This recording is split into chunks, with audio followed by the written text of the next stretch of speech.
Hey friends, I'm here today with my Reading Rush TBR. So what Reading Rush is it was originally called Booktubeathon and it was for booktubers, but this year is my first year doing it and they decided to expand it to other platforms besides YouTube. So they have a new website, you can earn badges, all that fun stuff.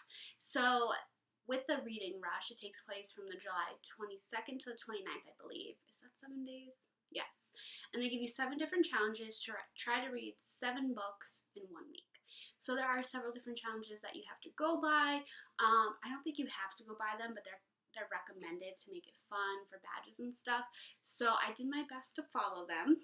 I do not think that I'm going to get through all 7 of these books. I would like to think I can, but I never know what's going to happen. So I'm going to be optimistic and say that I can, but I'm also going to tell myself it's okay if I don't. I'm just going to try to get through as many as I can.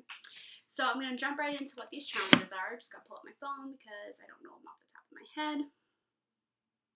Alright, so challenge number 1 is read a book with a purple cover. I have a few of these. I'm actually finishing up a book right now that has purple on it, but I didn't want to count that because it's not the Reading Rush week yet. So the one that I'm going to do is Not That I Could Tell by Jessica Strasser. So this is a book I got as an add-on for Book of the Month last summer when I first started Book of the Month. This is totally purple. This whole thing is purple. The back is purple, so this is what I was going with.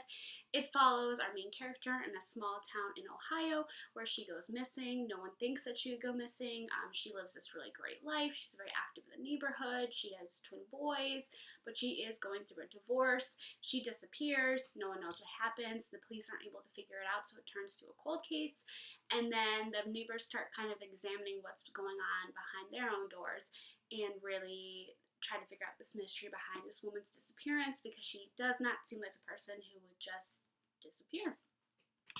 It's not too bad for size, so not sure if I'm going to start with this one or if I'm going to go in order yet. I haven't figured it out yet, but the next book is read a book in the same spot the entire time. So essentially what this challenge is asking is to finish a book, start and finish a book in the same spot and read the whole book in the same spot. I'm going to use my office, which we're in right now, has a couch in here, my cat's over there. This is kind of like our spare bedroom in the house that I use as my kind of sanctuary, so I'll probably sit on the couch when it's not so hot, open the window, and read this book. I don't know if this is considered cheating because it's poetry, but I'm going to do Amanda Lovelace's To Make Monsters Out of Girls. So I got this book, I think a year ago. I just read her new one, The Mermaid's Voice Returns in this one. This is in her Women Who Haunt series. I've been wanting to do this for a while, so I figured this would be the perfect type of book to read in one spot because it's short, it'll be quick, and it really shouldn't take me long to get through this at all because I usually fly through her books. The third challenge is read a book you meant to read last year. Honestly, there are so many of those. I was so overwhelmed looking at my bookcase trying to figure out what was new, what wasn't new. I did end up settling on Poor Unfortunate Souls by Serena Valentino. This is her Disney series. This is the 3rd book in her series. The first one is a retelling of Snow White. The second one is a retelling of, Beauty and the Beast. And this is a retelling of Little Mermaid. I believe this is changing it where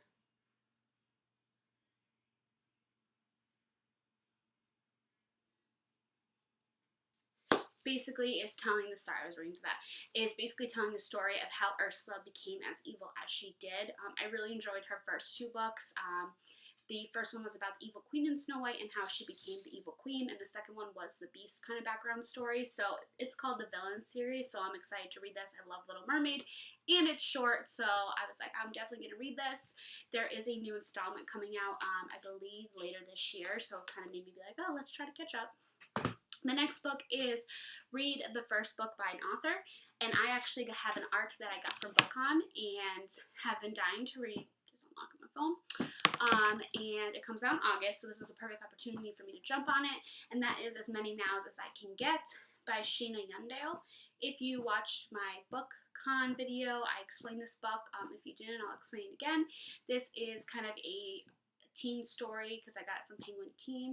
It follows our 2 main characters, what are their names, Scarlett and David, who are the complete opposites, and this is the summer before they start college.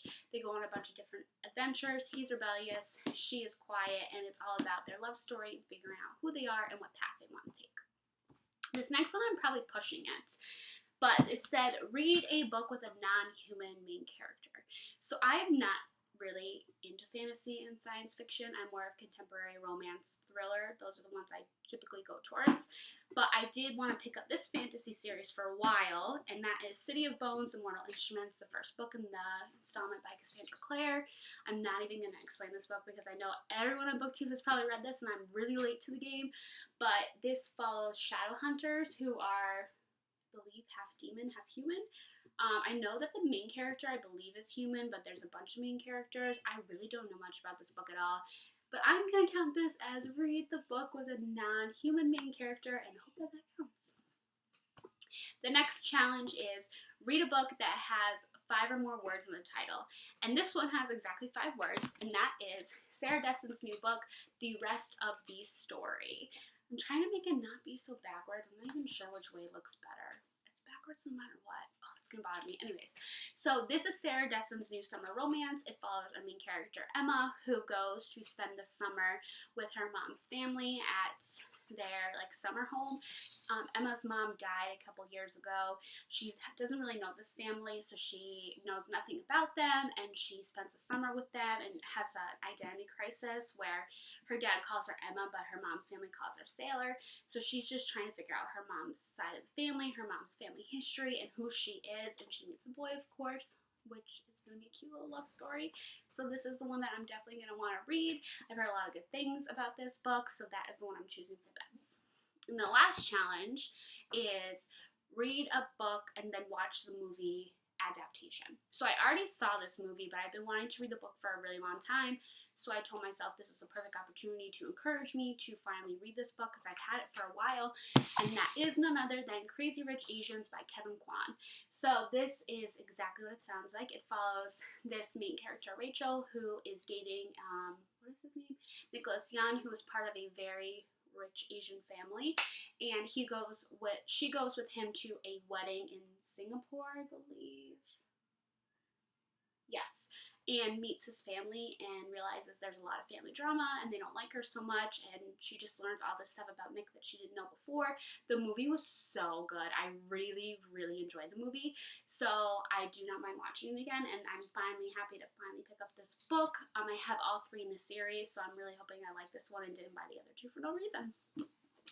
So there you have it, is my reading rush TBR. These are the 7 that I am going to try to read. There are no promises that I'll be able to get through them all. So I'll be looking forward to tell you guys how it goes. And I will do a recap at the end of the week to let you know what I did get through, what I didn't get through, and what I thought of the ones that I did get through. Alright guys, talk to you later. Bye!